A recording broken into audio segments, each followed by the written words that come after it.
What is going on, everybody? This is the Cal Clash. In today's video, I'm going to be showing you the behind the scenes of my Monday Night Raw Titantron. The Titantron is fully scaled to any WWE action figure standing at over 6 feet tall and 9 feet wide. The items used for crafting this project consist of wood, sheet metal, Chinese paper, and more. The entryway sits at about 13 inches high and at about 14 inches wide. The LED panels I've decided to go with are the P2.5 64 by 64 matrix panel, in which there are 3 of them stacked horizontally side by side per sidewall. The lighting panels are made out of 4.5 by 4 1/4 inch sheet metal, with the 1/8 of an inch hole centered in the middle for the entry of the LED lights. I also center a 1 inch by 1/4 inch PVC piping wrapped in aluminum tape mounted by clear adhesion. Here's an example of one of the PVC piping wrapped in aluminum tape. The structures that are holding the sidewall together are called 20 by 20 aluminum extrusions that acts as the base of the Titantron. These can become very resourceful in crafting as they are very versatile in building and shaping a frame of your desire. The LED matrix panels are being powered by 2 5-volt power banks alongside a Novastar MRB 366 receiving card that reads the data I send from my PC via Ethernet connection. Here I have 2 sharp note vision projectors stacked upon each other, with the top one facing in the opposite direction to bounce off a mirror to have a bigger display in such a shorter distance for the Titantron.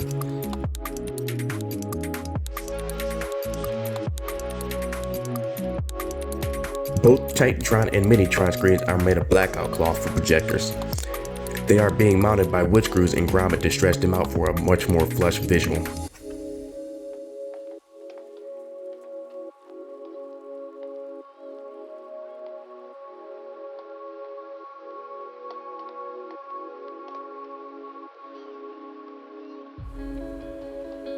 Here I have the 12-volt 50/50 RGB LED strip that were cut down and distributed evenly across the Titantron and shard panels. The LED lights are being powered by these 2 DMX 512 decoders, in which gives me 2 separate channels to take advantage of. Here's another view of the lights up close among the Titantron screen.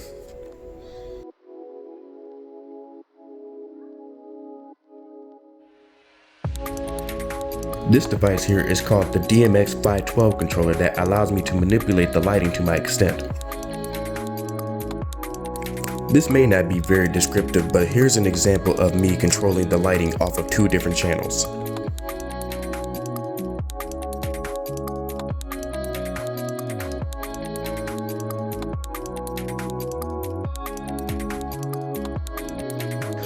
With that being said, this is a visual representation of all the sources that's fueling my Titantron from one single outlet, and trust when I say this is a lot of power. Now heading over to my PC, I'm using this software called Nova Studio, and as you guys can see, I have these scenes loaded called Raw, Cena, and DX, and as you can see, I just loaded my Raw scene. And you can literally load them all up, and you can click them one by one so you can load them separately, and it's almost seamlessly to where like they just load automatically.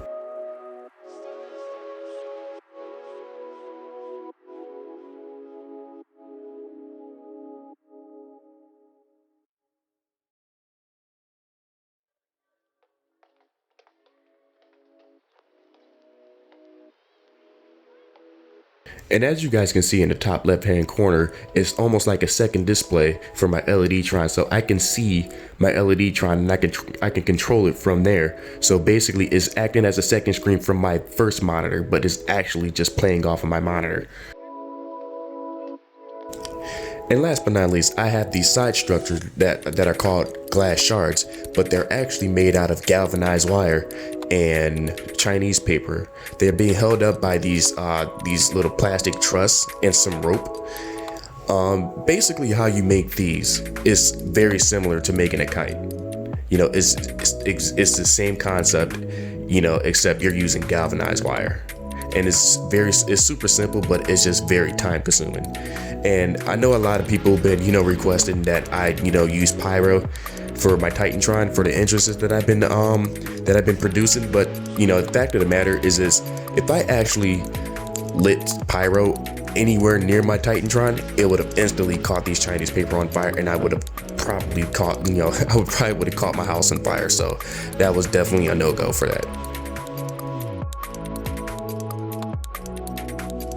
And here's another visual representation of my Titantron with an action figure actually standing near it. And as you can see, it's very fit to scale, and I do apologize for, you know, the missing head for my Edge action figure. I lost it a long time ago. And I do apologize about the fact that I did not, during the recording of myself, actually building the Titantron. So I'm going to leave you guys with a slideshow to show how I got from point A to point B. And it wasn't really hard, but trust me, it wasn't an easy feat either. So I really hope you guys enjoy.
So this video was just a quick overview of my Monday Night Raw Titantron, so please let me know in the comment section on the extra little details that you would like to know about this.